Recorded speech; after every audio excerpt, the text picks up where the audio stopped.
It's time for some prepper content from Grumpy Acres Farm, courtesy of me, Grumpy G. Okay, so if you do any sort of prepper content or you have a gun channel, it seems like you have to do a video on the 5 guns of the apocalypse. What 5 guns would you choose for the apocalypse?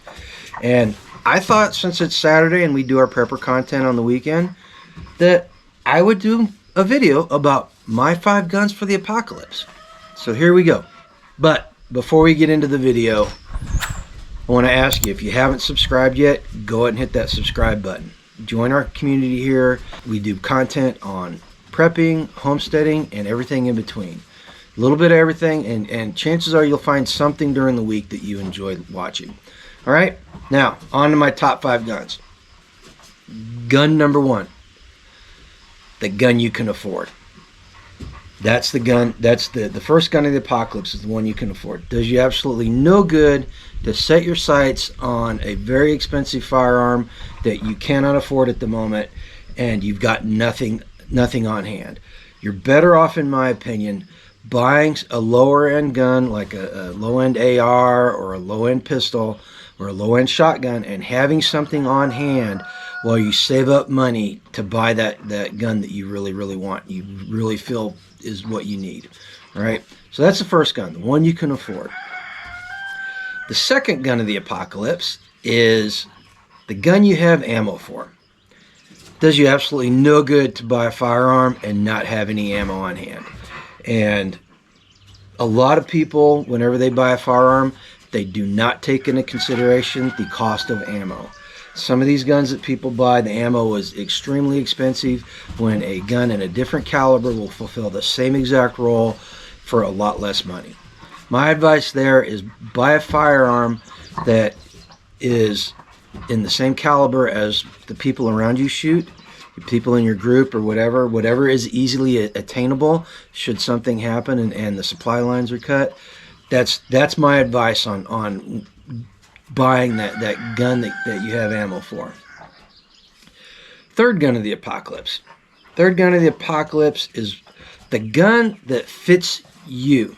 Now, there's a cautionary tale here. I bought Angela her first firearm. I bought her a .45 compact, and it was way too much gun for her because she's a smaller lady, smaller hands, and it was just too much for her. We switched her over to a 9mm, and it fit her better, and she was able to hit the target more consistently with it because she wasn't concerned about the recoil. So buy a gun that fits you. Do not listen to anybody that tells you you have to buy this gun. No, you don't have to buy any gun. What you have to do is you have to do the research, and you have to figure out which one fits you best and you're going to be able to use the most easily. All right. The fourth gun of the apocalypse is the gun that you train with. Does absolutely no good to buy a gun and have it be a safe queen and never have it out. You have to train. And that goes back to purchasing ammo. You have to buy a gun in a caliber that is easily accessible and that you can afford to buy some so you can do continual training on it. Because I'm telling you right now, shooting skills are some of the most easily perishable skills there are in our toolkit.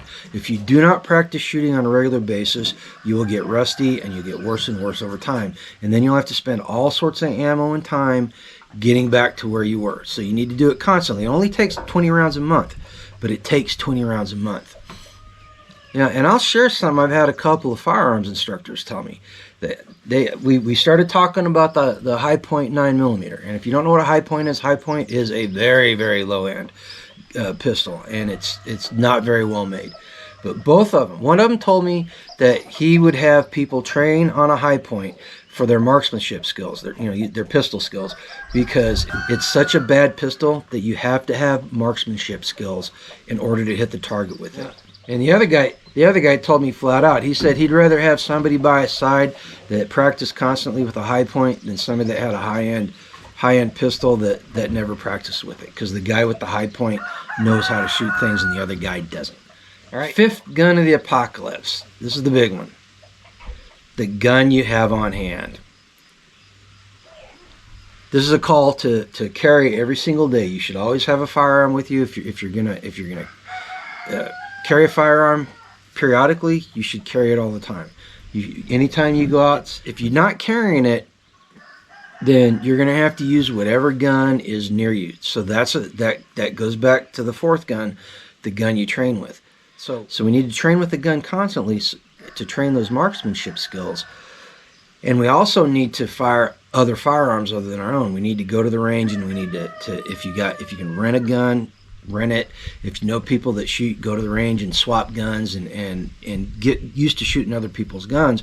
That way, if something happens, you know how guns operate. You know, you'll be able to take the manual of arms of the gun that you know and rather quickly apply it to the gun that you have on hand.